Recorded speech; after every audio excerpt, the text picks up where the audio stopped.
আজকে history world এপিসোডে জানবো পৃথিবীর সবচেয়ে ভয়ঙ্কর প্রাণীর নাম। প্রথমে অবস্থান করছেন সাপ।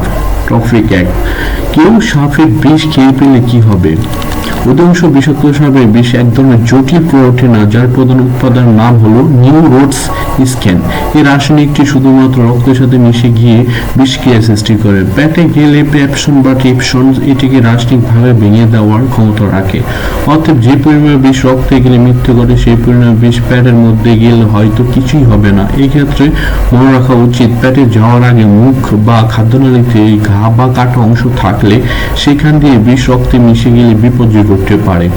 এখানে আরেকটা জিনিস উল্লেখ না করলে নয়, কোন এক প্রকার বিষাক্ত সাপে বিষ সব প্রাণী মরবে এমন কোনো কথা নেই।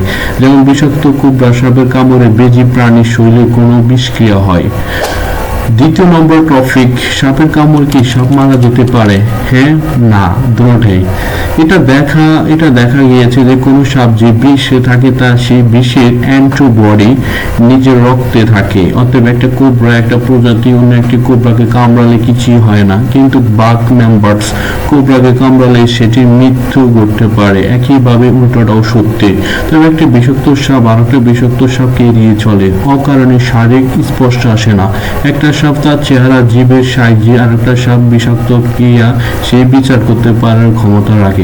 আরেকটা কথা বলা প্রয়োজন, সাপ তার বিষকে খুব গুরুত্বপূর্ণ সম্পত্তি হিসেবে দেখে। অর্থাৎ যেখানে সেখানে একান্ত দরকার না পড়লে বিষ ব্যবহার করে না। মানে সাপ কামড়ানোর সময় বিষ না ছাড়তে পারে, শুধুমাত্র অন্য প্রাণীকে ভয় দেখানোর জন্য সাপ দাঁত বের করে কামড়াতে পারে।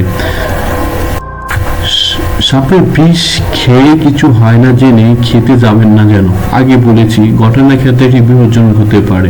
টপিক 3, সাপের জিভ।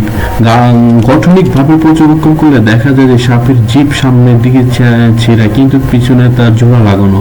জিভ লেগে থাকে মুখের মাঝখানে। বিজ্ঞানীরা সাপকে পরীক্ষা নিরীক্ষা করে প্রমাণ পেয়েছেন যে সাপ জিভ দিয়ে শ্বাস প্রশ্বাস নিয়ে থাকে। টপিক 4, সাপ খোলস ছাড়ে কেন? সাপের এক অদ্ভুত বৈশিষ্ট্যের জন্য ওদের খোলস ছাড়া ঘটনাটি ঘটে। প্রতিনিয়ত দৈনিক বৃদ্ধির কারণে ত্বকের টান টান অনুভূতি দূর করার জন্য সাপ তার খোলস পরিবর্তন করে থাকে।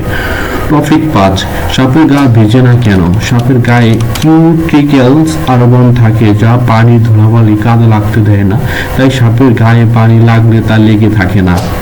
দ্বিতীয় নম্বর অবস্থানে আছে কুমির।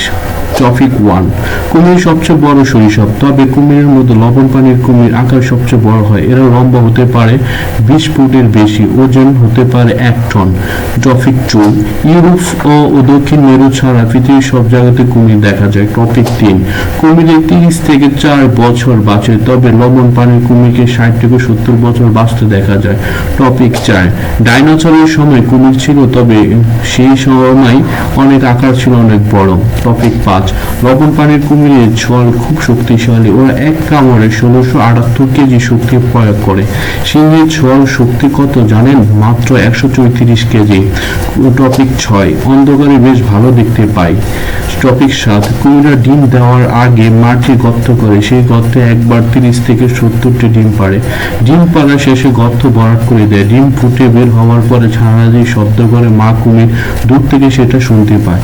সেই তখনই ছুটে আসে এবং মুখ করে ছানাটা নিয়ে পানিতে ছেড়ে দেয়। টপিক 8, কুমিরের ছানা সহজে অন্য পানি শিকার করে নিতে হয় বলে ওদের মৃত্যুর হার অনেক বেশি। পাখি, সাপ, হায়না এবং অন্য প্রজাতির কুমিরা ছানাদের খেয়ে ফেলে। টপিক 9, অন্যান্য সরীসৃপের মধ্যে কুমিরও শীতল রক্ত বিশিষ্ট প্রাণী। টপিক 10, কুমির একবার খাবার খাওয়ার পরে অনেক দিন না খেয়ে থাকতে পারে। ওরা খাবার চিবায় না, সরাসরি গিলে খায়। লাইক ও সাবস্ক্রাইব করে অল বাটনটি বাজিয়ে দেন আমাদের নতুন নতুন ভিডিওগুলো পাওয়ার জন্য। ধন্যবাদ।